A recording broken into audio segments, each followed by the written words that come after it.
also believe that you have to find happiness outside of your marriage. Yeah. Like, for a long time, I always thought my happiness came from my husband. And I'm like, no, I've realized that, I'm going to find happiness Within yourself. Yeah, within myself. So even if I'm going through something in my marriage, it's not going to make me just this mean, bitter person. No, I'm still happy. I'm still jolly. I'm still me. I swear the line was round the corner when she walked right in. High heels, short dress, he should have known right then. He walked over like, you the shorty I should be rocking. She told him, baby, I'm a job, we need to get clocked in. She next level, eyes full of pride, she won't settle. No brakes, so she hit the road, foot to the pedal. No days off, that's often offensive. She like the ball, like the park with the fences. Yeah, so her lifestyle get awfully expensive. She might dismiss it, but it's hard to resist her, cause she's a boss. Today we have Terricka Cromartie. We have Kijafa Vick on the show, so we'll see kind of... With style. Yes, always stylish. Kijafa is so fly, I don't even know what to do. And this one over here, Terricka, my gosh, if this girl, she has a six-pack no matter what the occasion. I was looking at No her matter what the occasion. But even her kids have six-packs. Yeah. She don't even look like she have kids. How many kids do you have? You don't want to know. No, huh? We want to know. I have 6. Shut the hell up. See, I told you. Stand up, girl. You got to stand up. Come on. Stand up, honey. No. Turn around. Yeah. Born like six-pack all the time. You got to give me your workout plan. Me too. You moved to Houston, right? What is going on in Houston? Like I told Brandon about kind of like the devastation that was going on, and it was just breaking my heart. But he turned on the news and he couldn't find anything about it. I don't know. I haven't even looked at the news because we haven't had power or internet service for like almost a week. So we weren't able to watch anything on the news. The only thing that we were able to see was when we got an occasional signal on our phones and looked at Instagram. So we were looking at it in real time too, not realizing, what everybody else was going through. Because we lost our cable, but it was only about not our cable, but our power for about 16 hours. But it was weird because our neighbors' powers were going on and off. So it's kind of like they were doing that little rolling blackout thing. But for us, it wasn't that bad. We had a busted pipe outside, thankfully, not inside. But everywhere around us, it was just, horrible. So was it cold too, right? Oh, it was freezing. It was already, I want to say 40 degrees outside when the storm hit. And once the power went out, like our house got down to maybe about 30 degrees inside the house. With babies in the house. With babies in the house. So how did they keep warm? Oh, we layered up. We layered up and we huddled up. So like we were all in one Football bed. team. Yeah. The football. Football is life. And we were able to stay in the house as long as we could. And our plan B was to just get in the car. We had gas in the car. And we were just going to get in the car and just warm up. But that's even scary, warming up, but just leaving, because I heard a lot of people trying to evacuate. Yeah, you couldn't really leave because it was black ice everywhere. The streets were horrible. We tried to leave to go and check on our nanny, and you couldn't get by. It was accident after accident just on all the roads. So we kind of just Nobody stayed. was prepped for it. Did you guys get any warnings about? Well, we got a warning that the storm was going to come, but nobody knew that the power was going to go out. So for it to be that bad?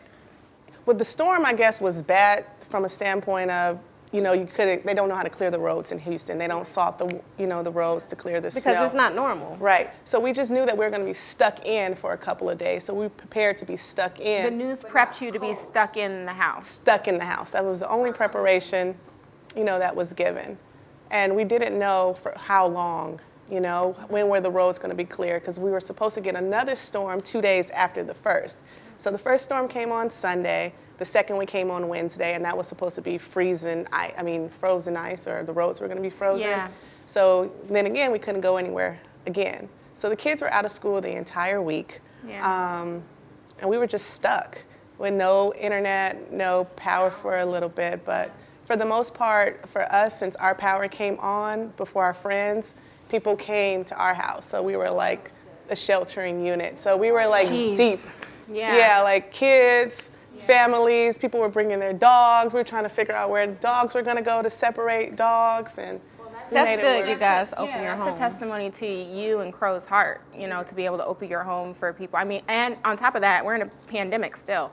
So there's COVID and everything else still going on. And that's the thing that we all nobody talked about COVID that entire week. It was more so like, it's cold, come here, you can come to my house. We weren't thinking about wearing masks. We weren't thinking about any kind of protection from that standpoint. It was more so, we have power, everybody else is cold, they need to get here, and how could we get them here? So how is it right now after the storm? Like, are people coming in to help? From what I hear, a lot of people have come in to help. We've donated to Trey's relief gang, and I know he's just out in the streets every day, you know, trying to provide food, water, and even buying hotels for people who still don't have places to stay. So for the most part, from my knowledge, everybody should have power right now. We're still in a boil water notice. Even in our area, people are still boiling water. The water is not clean, so I know they're still trying to fix that. But for the most part, you see a lot of people coming out to help. A lot of plumbers. The governor has given the order to allow plumbers from anywhere to come in to help with the busted pipe situation, so they don't have to have a license in the state of Texas to help. So that's horrible. But did you see anything on it? Like, was there news on? Did you pay attention to it, or was I only there? saw posts from people putting on their stories what's going on in there. Right. The news, there was no, so I don't understand. Like, I don't understand why the news did not cover what was happening, because there's people that I talked to that had no clue that was going on. No clue whatsoever. Have family and friends in Texas and had no idea because they're not on social media like that. And a lot of us believe that the city turned the power off on us, because if you look, like there's some pictures floating on Instagram where the whole downtown city is lit up in lights, and everywhere surrounding it is like blacked out. So we're like, how do you guys have lights and we're all in the dark? So it's said that, you know, to save money, since Texas is on its own grid for power, that it was going to cost them too much money to source power from somewhere else, that they just decided to black it out. That's crazy. That's horrible. Well, whatever it is, I'm glad that you are okay and people are kind of coming back and rallying together. I mean, this has been first 2020, you know, and then I know, now right? all those things that are happening in 2021, but it just makes me think about all of, like, we're just not prepared. Like, people are just, Brandon makes fun of me all the time because I'm like a doomsday preparer. Like, he's like, if there's a zombie apocalypse, like, you are ready. You know, because I have like, What you got, girl? I got everything. Listen, I will have the ladder, you know, for fire safety. I got little kids. So if we're on second story, there's a ladder on the second story just in case somebody absolutely. I got a 5-day savings, food and water backpack for the car that has like one of the window breakers. You go into water. And a blanket and like some other stuff. You Bed Bath and Beyond. You have this in every car you drive? I did until he took them out. But anyways. That's the husband for you. Right. He's like, what's going to happen? But guess what? If anything goes down, he's going to be like, Michi, where is this, Baby, you and threw it out. I know one thing, we're definitely getting a generator. Like, Yes, generators are, I learned that the hard way. Florida, you need a generator. I'm just gonna pay for it. I don't care how much it costs. But this is the other thing, like, and I was talking to Brandon too, Florida, like, we're the generator state, right? Like, we got generators. Our generators, people's generators should have been going to Texas to help, but nobody knew what was going on. Like, we could afford another generator. So if we needed to donate the generator that we have to Texas, to somebody, to a family, to a nursing home, to anything, we could have done that. But we didn't even know because it wasn't publicized, like it wasn't public. And that's my question. I would love to understand the reason why news outlets weren't talking about this 24/7. I have no idea. Yeah.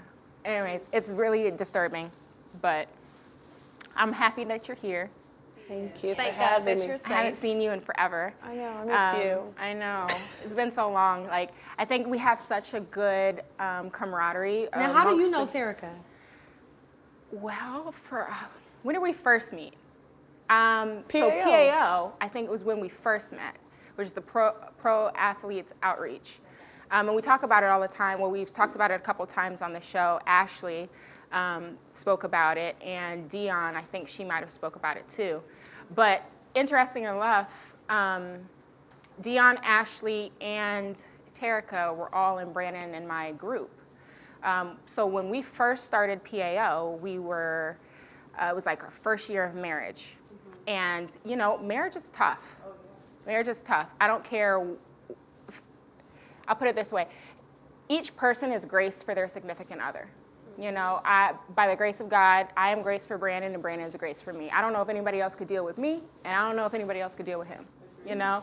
And I think the same for every relationship. Everybody has their different dynamics. So, you know, we went there at a time where we were young, 26 years old, first year of marriage. One of his friends, I think, introduced us to it, and we went back every single year. It helped our marriage. It helped us grow. It helped us kind of learn what the image of marriage was, because I grew up in a single home, and so we just didn't really understand what marriage looked like, although we were married. We didn't do marriage counseling beforehand, and so we learned through PAO and through our walk with Christ, basically. And then maybe 4 years in, we became group leaders. And Terricka was in our So I'm first... coming to you for marriage counseling? Maybe.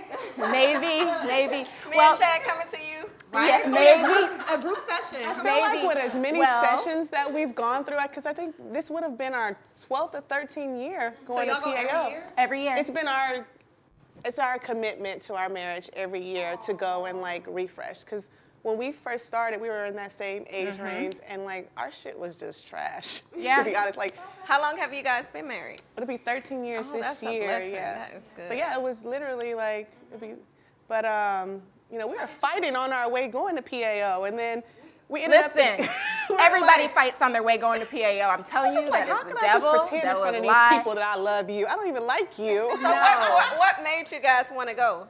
Well, I don't know if another wife on our team saw, you know, the kind of relationship or where we were going and how we were interacting with each other. And she was just like, you know, there's this ministry that I want you to attend, and we're going to pay for you to go. So I was like, okay, I just had a baby. Y'all going to pay to send me somewhere?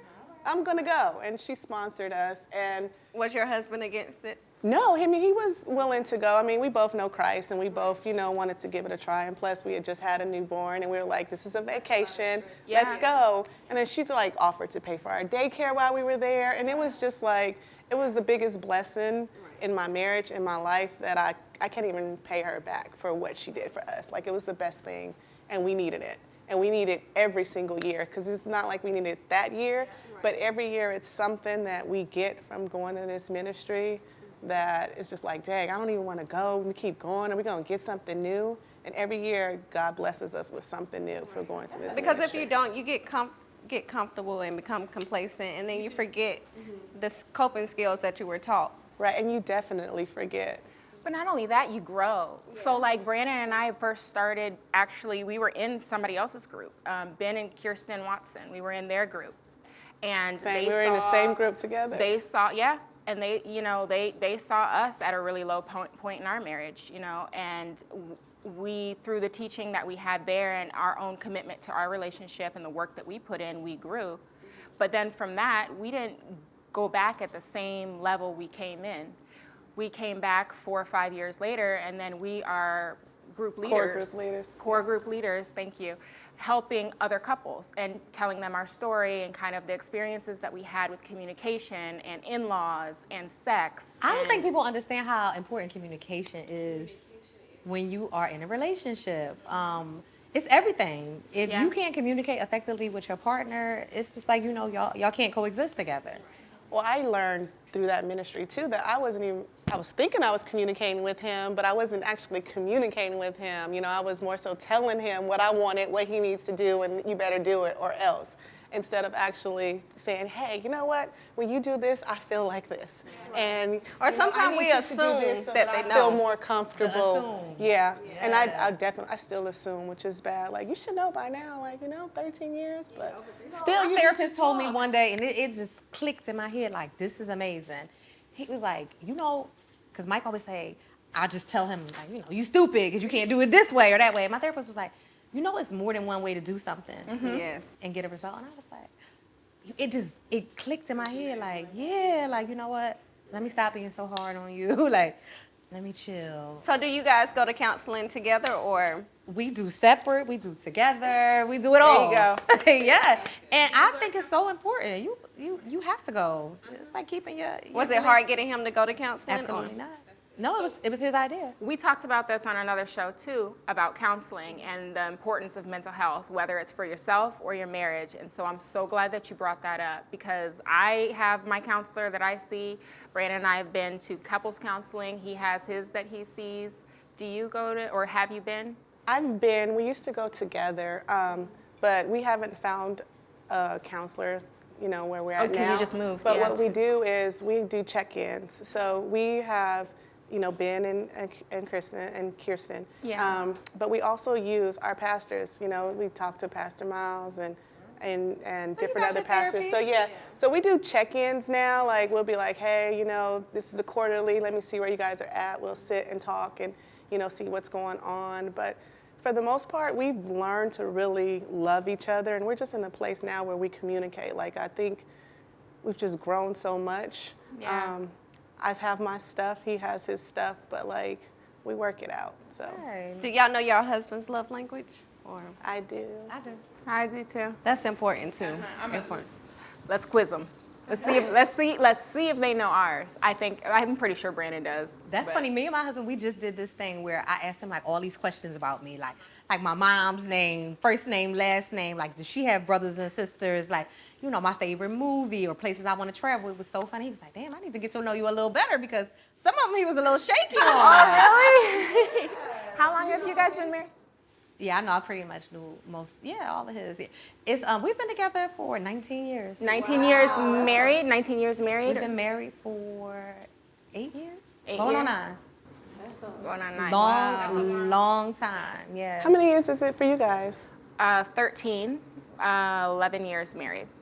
And how long you in? It'll be 13 years together, 13 years married. We married 3 months after we got together. Good girl. He wasn't trying to let that go.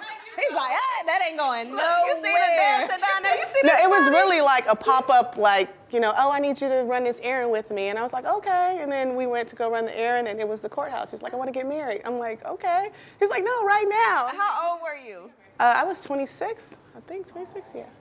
We got married at the courthouse first too. I'd tell you the story about how Brandon, how he decided he was gonna propose to me. It was a zombie apocalypse. And You had the ladders ready? he had a dream. It was a zombie apocalypse, and he lost me in the pickup truck.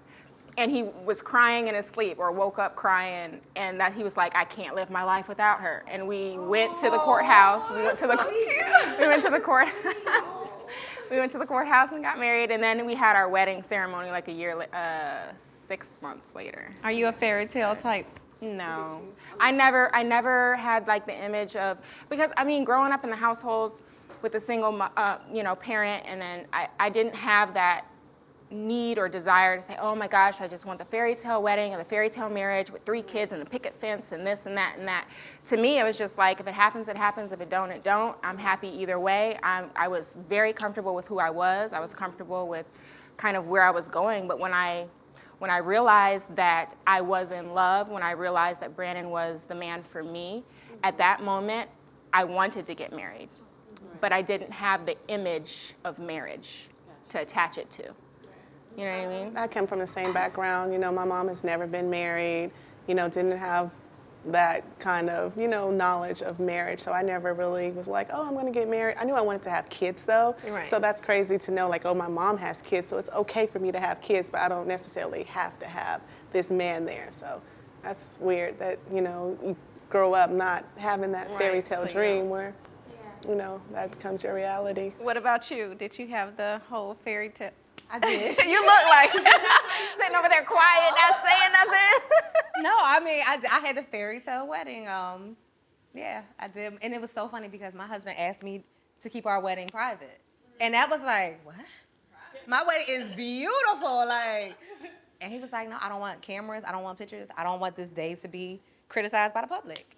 And I had to respect him, because whatever we put out for the world to see, the world judges. Yeah. And we can't stop that. So what we put out, people are going to judge no matter what. So I respected him, and I did not post pictures of my wedding for like years later. Like I still only circulate a few images of my wedding. I just want to see the dress. I had several dresses. I might have misunderstood. Oh, you had several dresses? Several. I had two. I might have misunderstood the question. I never had the fairy tale image of marriage, but I had a fairy tale wedding. I had a fairy tale wedding too. So I had a fairy tale wedding, but I not. definitely had the fairy tale image of like, and it's so funny when I met my husband, y'all. I swear to God, I'm not lying. You got to tell us how you met him. Yeah. How? I've known you for so long, I don't even know. Okay, so I was in college. I had just turned 21, and I went to a nightclub. You know, you want to get out. You're 21. You want to drink. You want to be all grown. So I go to a nightclub, and I don't know. This night, I must have been looking like extra good because like all the men in the club wanted to buy me drinks. They just wanted to talk to me. It was popping. Popping that night. You know, like popping. And so I know I got like two drinks in my hand. I got two guys in my ears, like trying to holler. I'm like, okay, whatever. I'm just enjoying myself. And I look across the bar and I see this guy and he's just smiling. I'm like, oh, he's like took my breath away. Like, damn, he fine. So, you know, I'm talking to these two guys in my ear. He's smiling. I'm looking at him smiling, like, looking all stupid. I know I look so stupid. So one of his friends come over and he like, y'all know who that is over there? And my girlfriend like, no, who you talking about? And he was like, oh, that's Mike Vick over there. And my girlfriend, she heard that name before. So I'm like, who did he say? He was like, Mike Vick. And so my girlfriend, her name was Tiffany at the time. She was like, oh, I know him. Like, he played football. And I was like, well, let me see him. Where he at? So she pointed him out, and I was like, oh, that's the guy I've been smiling at all night. Like, I'm a groupie. So I'm like, I go to the other side of the club. I'm like, oh, no, I'm not going to, no more smiling at him. So it's a shaky booty contest in the club. So we go see and he's a judge. So he was a judge, so I watched the shaky booty contest. I go back to another spot in the club, and he finds me. He comes over, and he like, oh, you know, where you go? What's up? And I'm like, oh, you know, nothing. Like, trying to be all. And, so he's like, can I get your number? So I gave him my number, and he came back a couple of minutes later. He was like, Dad, I ain't put it in my phone right. Like, can I get it again? I'm like, okay. So club over, I go outside. He is all in this girl's face. Like, they look like they about to, like, kiss or whatever. And I'm like, oh, okay. So I'm walking by. He grabs my hand. He's like, you coming home with me? I'm like, absolutely not. Correct. Absolutely not. Did you go the next day? No. Funny story. He tried to see me for like a month. Don't act like y'all. No, y'all go the first night, but you be like, okay, he called again. He tried to see me for like a month. Like, he asked me to go to the Super Bowl with him. He asked me to go to like a Pro Bowl. He asked me to go all these places. You turned the all club. that down, girl? I was in school. I was in college. I couldn't go. I had like midterms or something. And it was just like, he was like, yo, you trying to play me? And I'm like, no, I'm busy. I'm in school. He like, yo, don't nobody like tell me no. And I'm like, oh, well, this bitch tells you no. Like, Yeah, I think that's 1, 2, 3, 4 that tell their men no from time to time, and the respect is there for sure. And it was so cute because I finally, he was like, you want to go to Hawaii with me? And I'm like, I really do. But my job was like, I tried to get off work. My job was like, no, you can't take off work. Girl, for a I week. would have had a sick call slip or something. No, but it was so My mama would have called at that point. That was grown. I was in college. Ain't no mama calling you your job this time. So listen, no, my job was like, no. So I told him, I was like, listen, I really want to go. But my job said no. He was like, quit your job. And I'm like, I'm not quitting my job. Like, no. He's like, I give you all the money you need for 6 months to pay your bills, so you feel good. Okay. And I was like, okay. That's how Crow got me, a similar story. Yeah. It's like, I'll take you, I got you. So you didn't on the first shot, you didn't take him on the first shot. I loved him from the moment I seen him smile. Correct, but you didn't give him Wait, the time when of you day gave- from the first shot. When you gave the nookie up? I made him wait about a month. But let me tell y'all, no lie. Like, I knew, like, that first time I went over his house, I wanted to be like, damn, he looked good. I wanted to give it up, but I was just like, let me wait, let me be. But he was kind. He was always, like, respectful, never, no crazy, nothing. That's how Antonio was. I met Antonio at a party, and he was like, oh, I want you to come see me. I was like, no, I don't have a car. I really didn't have a car at the time. A car had got repoed. Like, I'm just like, I don't have a car. Did you tell him you said the car? Well, he knew me. Well, we knew each other, but I had a mutual friend with him, so he already knew I was going through it. So he would call me like, you need anything? Like, we talked, but You know, I didn't tell him my business, but he knew my business. I was like, no, I can't come see you. It's like, I don't have a car. He was like, oh, I got an extra car. I'll send it to you. An extra car, right? He sent me a car, his Escalade. Girl, I crashed the car the week one. I called him, I was like, yeah, I crashed your car. We don't ever have to talk again. I'm so sorry. He was like, are you okay? I was like, yeah. I had my daughter. He's like, is Jordan okay? I'm like, yeah. He's like, okay, I'll send you another one. I got a BMW the next week. I told my mom, I was like, yeah, he's the one. I was like, because he was just like so giving and so persistent. He was just like, I just want to make sure you can get out here safe to see me. Oh, that's so sweet. That's impressive. 2 cars in 2 weeks. I was sold. Every relationship and every marriage has a different dynamic, right? So there's always those good times that you remember, but you guys go through difficult times too. How do you guys keep the connection through like the difficult times, and what do you do to bring it back to center? Like, what do you do to kind of make sure that you're solid and you're one with your man? I feel like you have to let go of your ego, your pride. You have to put all that to the side. You have to be vulnerable for your husband. You have to show him your innermost fears and let him know that, you know, this is where you want to be. This is where you want him to be. And you have to like communicate. This is where communication comes. If he doesn't know what you want or what you're lacking, how can he give you that? I used to always want him to be this man, this man, this man. But I'm like, how can you be this man when I'm never telling you what exactly I want? I'm just feeling like you're supposed to know this. Like, my love language is gifts. I like gifts, big, small, you know, but he's so stressed. When it's my birthday or Christmas, my husband is stressed trying to buy me a gift. And I'm like, I can buy you a gift and you are so appreciative. You're like, baby, I love this. How did you know? I'm like, I pay attention to you. I listen to you when you talk. Like, you like golf. So I know that I'm going to get you something for golf. You don't pay attention to me like this. So we had to just go back and we had to dumb everything down and just learn each other totally and fully. And it's not easy. It's something that you always have to work on. There's different seasons for everything. Like, you go through those good times, and then sometimes you hit a bump, and then sometimes you go right back up again. Sometimes they last a long time. And sometimes it could be a week, or it could be a whole damn season where it's rough and sticky. So I appreciate that, and you saying that you have to kind of learn each other, and you have to take a step back and learn. Because like you said, you grow. You know, Yeah. Next year I might be somebody totally different than I am. I might have had an experience that changed my outlook on life. And you have to continuously know who your spouse is. So going back to when you said you wanted him to be a certain man, sometimes it's not good to, because they are who they are. We can say we want it to be this type of person, but they are. We have to accept that person and learn to. Not all the time. But you can't change a person. You can't change a person, but you can enable them, and you can uplift them to Not be saying accepting their flaws. I'm saying that person. We can't to their say, core. Right. We can't say I want you to be this certain person, and they're not that person, because if that's not them, eventually that person is going to fade away because they're changing for you. They're going to fade away and turn back to themselves. I don't know if I necessarily agree with that, but this is the reason why. Because, so, like, say affection, for instance. Like, if Brandon isn't affectionate and it's something that I really want, right? But affection, that's something you can teach. But it's something you can teach. Who you are as a person. It's how you grew up in a house. It's how you've been loved. If you've never been shown love in a home, or you have a difficulty expressing, or you don't really just understand how to connect with those emotions. Because there's a time when Brandon, and he says it all the time, where he had difficulty even like saying, like, Michi, you look beautiful today. You know, and he had difficulty saying it because of all of the other things that he was going through at the time. But when it got to the point where I was like, okay, this is affecting me, and it's affecting our relationship because I don't feel the connection, not just him saying you're beautiful, but just affection or whatever else I was asking that I needed at the time.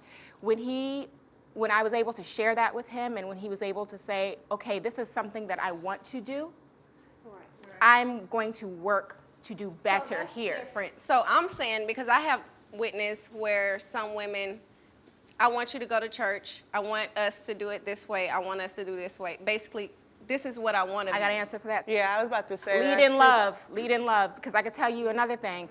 And Brandon says it all the time too, when we speak at PAO and different things.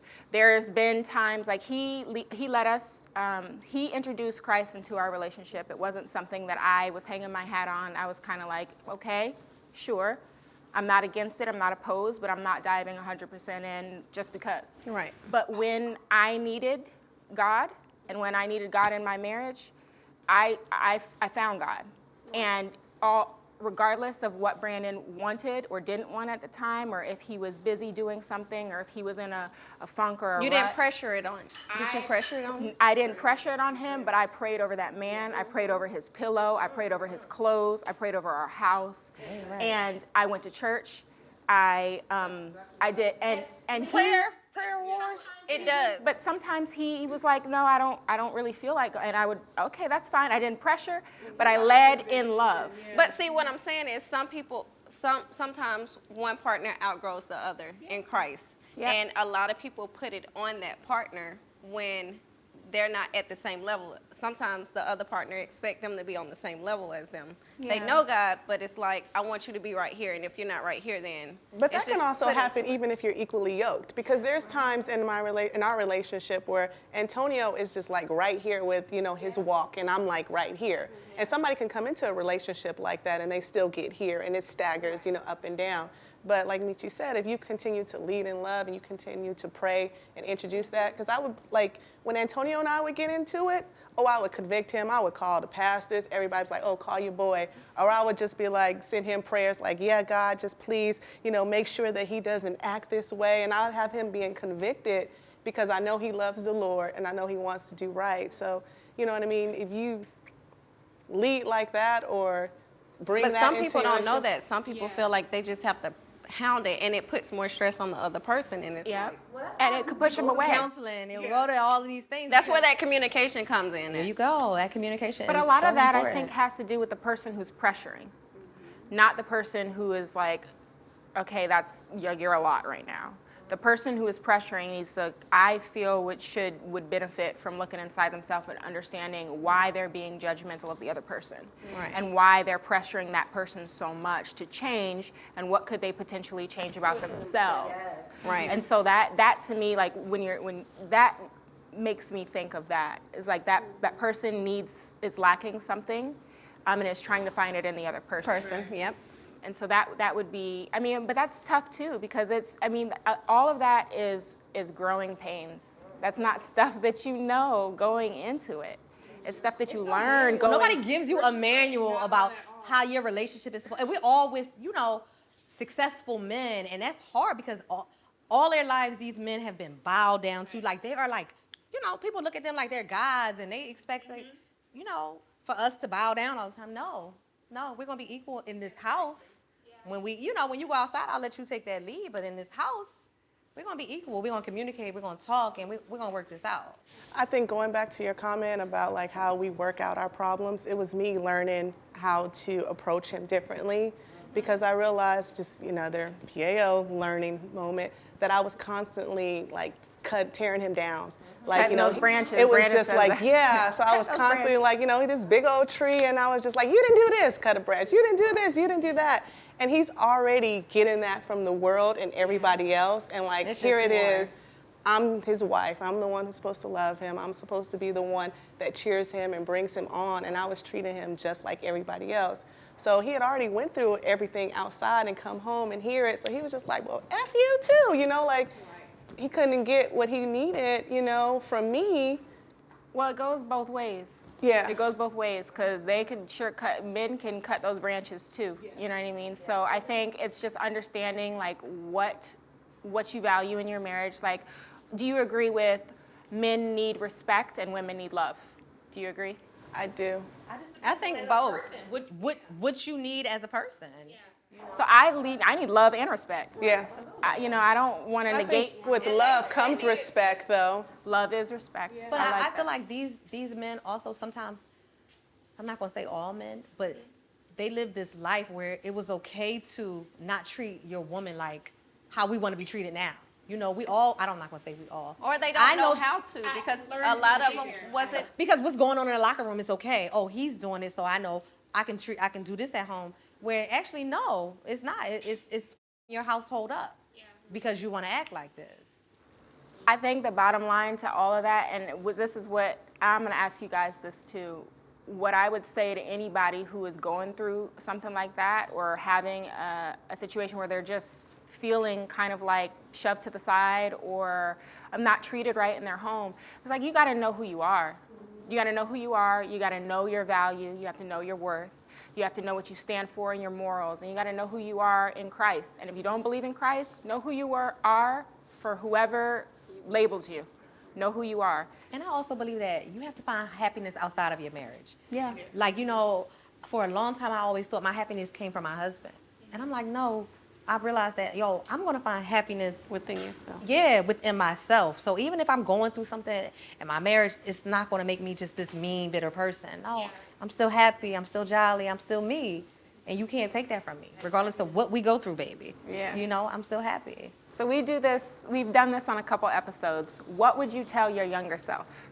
Oh, well, we need a whole hour show for that. We're going to have another hour show, so don't you worry. We're going to bring you back. What would I tell myself? To just not tolerate the bullshit. Not tolerate the bullshit. Don't accept it.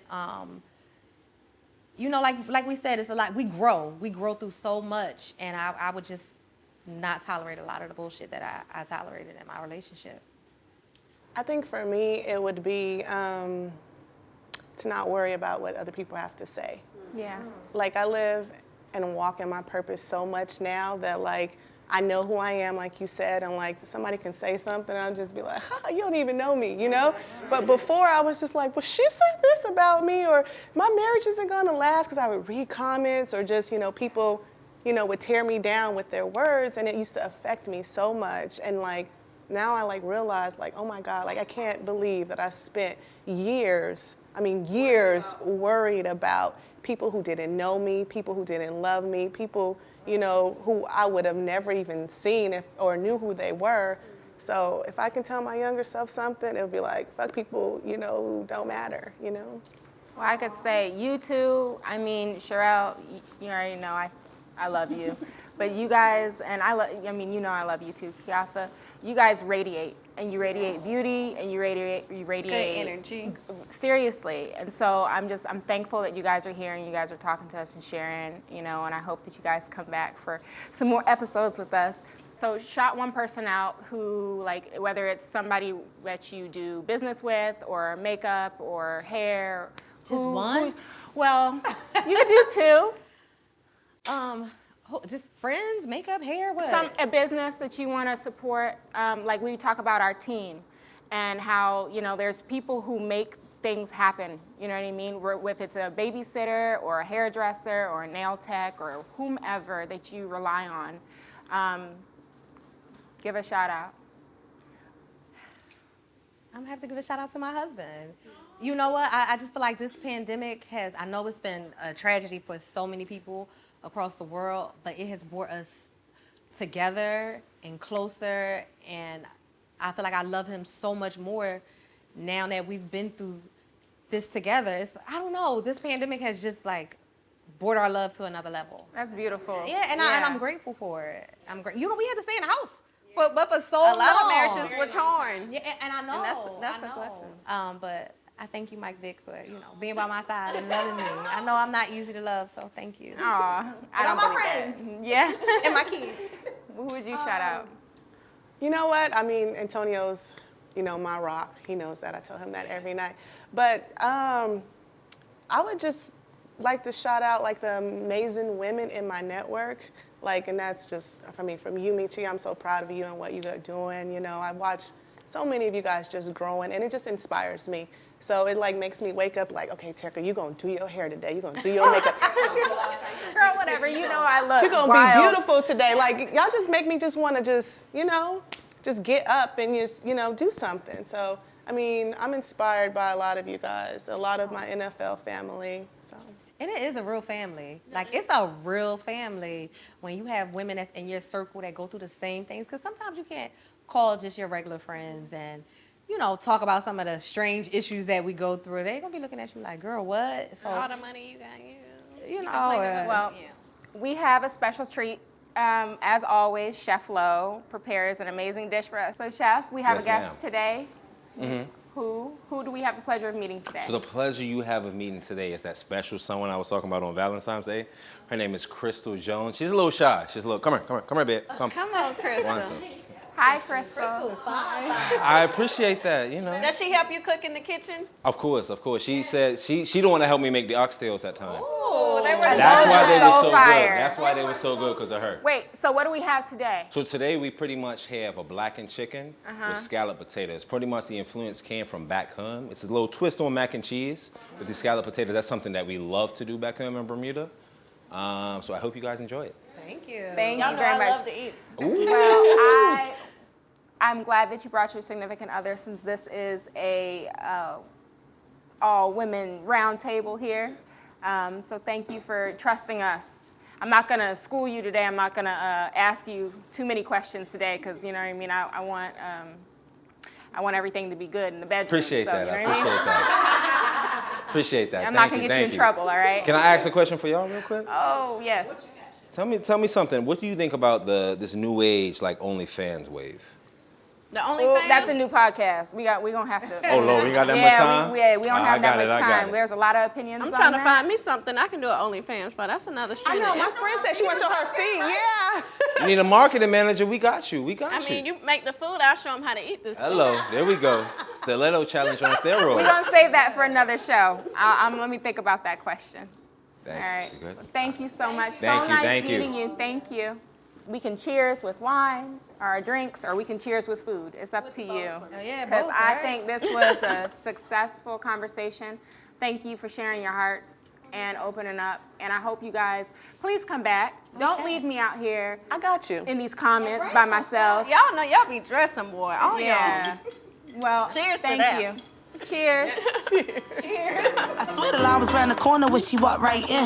High heels, short dress, he should've known right then. He walked over like, you the shorty I should be rocking. She told him, baby, I'm a job, you need to get clocked in. She next level, eyes full of pride, she won't settle. No brakes, so she hit the road, foot to the pedal. No days off, I mean that's often offensive. She like the ball, like the park with the fences. Yeah, so her lifestyle get awfully expensive. She might dismiss it, but it's hard to resist her, 'cause she's a boss.